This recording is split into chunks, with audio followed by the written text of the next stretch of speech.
If I was a beginner and wanted to get some bunda gains fast, this is what I would do. Trust me, from somebody that has been training for a decade and has been training thousands of people in the world. So let's start from the basics. Since we're here and we're in front of the squat rack, I want you to not do it. Yes, you heard me right. And actually, why? Barbell squats are one of the most complex exercises. If you start with something so scary, chances are you will not even approach it. You'll be scared to use it because you'll be like, how the hell do I even begin to use it? You'll just step on the treadmill and end up on the cardio, wasting your gym membership because you're not going to grow up on the cardio. And I know that you're shy and I know how you feel because I've also been a beginner and I deal with a lot of beginners. I know that you feel intimidated. That's why I'm going to give you the easiest exercises. Easy doesn't mean will not give you results, okay? Stop thinking that the easy exercise will not give you results. So instead, an alternative that is a lot easier for beginners to use instead of the barbell squats is a type of squat, same but different. So if you don't have this lovely machine, I will also show you how to do it just with one dumbbell. But first, if in case your gym has got this machine, watch how to do it. It's the same principle as squats, it's just that normally you have a little D handle like this that you will insert it. There is a little hook and you just put it in.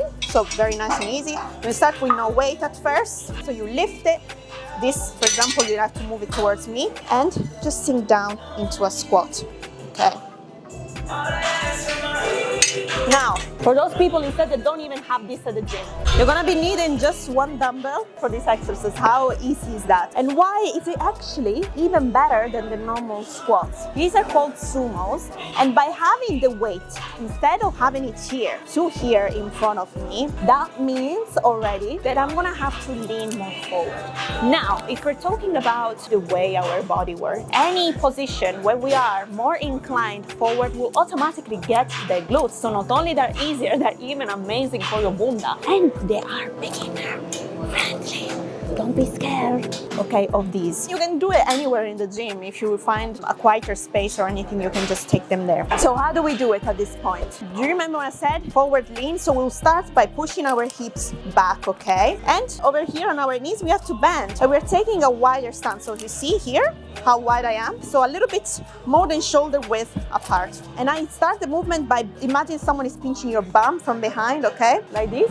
Okay, and as I go down, I also bend at my knees. Like that. And this is a squat. You're sinking into the middle between your feet. So I will grab the dumbbell over here. I will mind my business and look down and aim to get this in the middle between my feet. Okay, this is in the middle. And just take it down. Bend at your knees like so.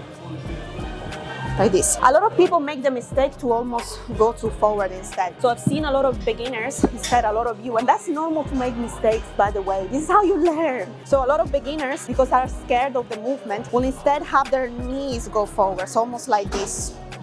Okay, lift here as well. No, this is wrong, okay? So your feet flat, and it's not you going forward with your knees, rather it's sinking back. So remember, this is not going forward, it's going back instead. So you start the movement by going back, and then this dumbbell needs to be in between the feet. Don't make it go there, over your feet. Let it go in the middle, right in the middle of your feet, and sink down. Sometimes you have to practice a little bit to get this right. You're not gonna get it right straight away because you're a beginner. Allow yourself to be a beginner. When you started driving with a car, was it not normal for you making mistakes, stalling, the car hitting something? God knows how many other people what they did when they started driving. Same thing with this, slowly. And if you struggle, just like with your car, you got a driver instructor, right? To teach you and get you fast. So same thing with the gym. If you want to see results fast and learn, get a coach. Like stop procrastinating over things. You want results, then get a coach that can get you there faster instead of like you trying to figure out and frustrated. You pay for a membership and then you never use it. Link down below for that. Stop playing. If you want to make changes and you don't know how, we literally guide you step by step on how to do this. But in the meantime, also subscribe to my channel because I also do videos to help you do. Okay, now the leg press. A lot of you will think, I don't want to grow my legs though. I want to grow my glutes. Honey, These are a type of exercise that also can grow your glutes, okay? These are one of the exercises that I actually even started as a beginner. And just because it's easy again doesn't mean that it's not good.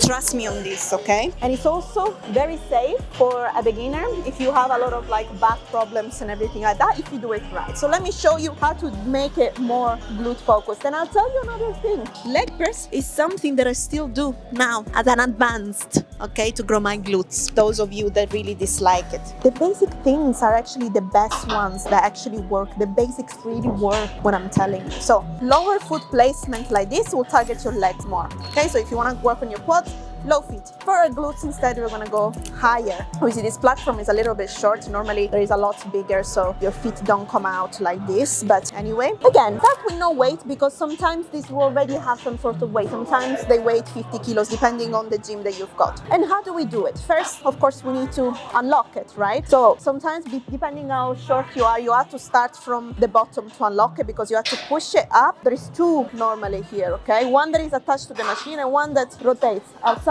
and inside. But bear in mind that you have to hold it with your feet first. So hold it with your feet, and then I will move this to the side from both sides. So this side and this side usually. Now I need to readjust my feet. So I will just do this whilst this is holding it, and this. Okay, so now I reposition myself. Again, do it with no weight first, so that you get the hang of it a little bit. I will hold here on the other, not this one, the other one, okay? And I will get this, my knees close to my chest, okay, controlling it, slow. Okay, close to my chest without lifting this. I'm sat here, I'm not flying. You have my back attached to the thing, okay? Down and up. Easy. Now, when we go up, we don't want to twist our feet. Maintain a slight bend here, okay, so that you don't hurt your knees. And when you finish, go down, okay, push it, and this, you have to put it back where it was, hold it, and make sure that it's there. Nice and easy. And as a beginner, just do 3 reps of 10. Or even 4 reps of 10. Don't listen to everybody says, why you keep doing 3 reps of 10? All the information that you hear online. You're a beginner. For now, it doesn't matter how many reps, how much weight you do. First, you need to learn the movements. And then later on, you can learn all about the reps, ranges, and everything. Because you get confused. The problem is trying to listen to every single person. That's how you get confused. Stick to one program. Stick to your program. And then later on, you can make changes. But for a couple of weeks, you need to dedicate yourself to becoming better with the movements, understanding patterns. You keep changing. That's why then you go home and quit. And of course, the father of all the bunda exercises, the hip thrust, okay? A couple of things before we start. I prefer actually do them on a plyo box, but this gym doesn't have one available because it's super busy. And also I do it against a wall. So there will be a wall and I put a plyo box so that it doesn't slide back and forth. So I'd advise you to do that, okay? But other than that, what's important when you choose your box or your bench, if you want to use your bench, is that the height is right, okay? What does it mean? Because some people have different sizes, right? Some people are shorter, some people are taller. So you want to make sure that the bench or the box will sit where your bra strap is, which is at the end of your scapula, okay? Just so that it's easy for you to come up and down, okay? Sometimes it's a little bit higher for me, so sometimes I have to really like position myself and almost like climb on it, which is something that I don't recommend for a beginner, okay? And especially if you start doing a lot of weight, okay? But anyway, if you don't have anything available, then you'll have to use the bench, but just anyway, because you're starting with a lower weight, it's less dangerous, if you will. So anyway, what is the correct form for your hip thrust? Of course, you will add first your dumbbell, or if you feel like a little bit more brave, you can use the barbell, but I recommend you as a beginner to start with a dumbbell always, okay?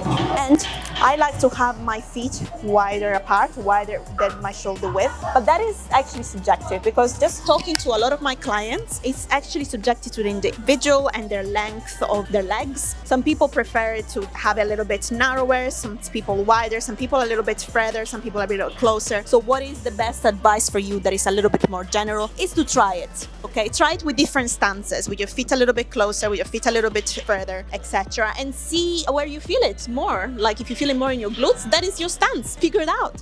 Very easy like that, but you have to test and trial. So once I'm up, okay, so obviously you have to position yourself like where your bra strap is, you remember, okay? And now it's time to look forward the whole time with your chin tucked in, okay? And almost forming a scoop with your pelvis, okay? So I'm not keeping it straight and not either like kicking my bum out, but rather just almost like creating a spoon with it. So it's going inward, okay? So as I go up, I go inward and I squeeze my glutes to complete the movement so that I don't hurt my back. If you go too high, there's a lot of mistakes that people do and they hurt the lower back. So instead, create that scoop, look up and squeeze and then go down. Let's do it with the dumbbell now. Same thing. First, you have to position yourself on the bench. I like to elevate my feet a little bit, but I can only do it because the weight is light. When you go heavier, you can't really do this that much. Forming that scoop, looking forward, chin tucked in into my chest, okay? Squeeze and then down. And if you control the movement, oh my God, you will feel it so much on your glutes. Really, really good, even with little weight. That's why using heavy weights is not necessary, especially at first to grow your glutes. Trust me. But now, what's the thing that we need to really understand, okay? We've done leg press and squats, which actually are movements that target your gluteus maximus, which is the biggest area of your glutes. This is a bit of comprehensive, it does a little bit of everything. But what about the top area of our glutes, aka the gluteus medius and minimus? A lot of people actually do this exercise or similar exercises, but they forget about the little muscle on top. I will show you how to do it also. Okay, so we have our little strap here. And I'm going to show you an exercise that is a little bit more difficult for a beginner, meaning that you can do it, but you have to get used to it. So you might have to try a couple of times. With my clients, normally we do back and forth videos where they show us how they're doing it, and then we correct them a couple of times until they get it right. That's the benefit of one-to-one coaching. We literally teach you how to execute every movement. We even check your form. So link in bio for that. So with this, you want to take, obviously I strapped up my ankle, and then I have to take one big step back, because if I'm close to it, there is no really pulling. So let's take one big step back from it, okay? And then I like to hold on to this for stability. Now, from facing this directly, I'm going to be actually rotating almost, okay? So from here to here, I'm rotating, and I've strapped up my right foot over here, and I'm slightly inclined. Now, at this point, if I try and kick, so keeping my legs bent the whole time, don't forget, because I'll see so many people doing it to the legs straight and it hurts. So bend at the knees, both legs. At this point, you can try and see if you kick. But sometimes you can see that the foot is actually touching the other foot that is on the floor. So what we might need to do is just take one little step backwards. So one step backwards. Now lean forward. My foot, again, I'm kicking laterally. So I'm not kicking backwards directly. Can you see this is me kicking backwards? Okay, instead is kicking laterally, okay? Then returning all the way, completing the range.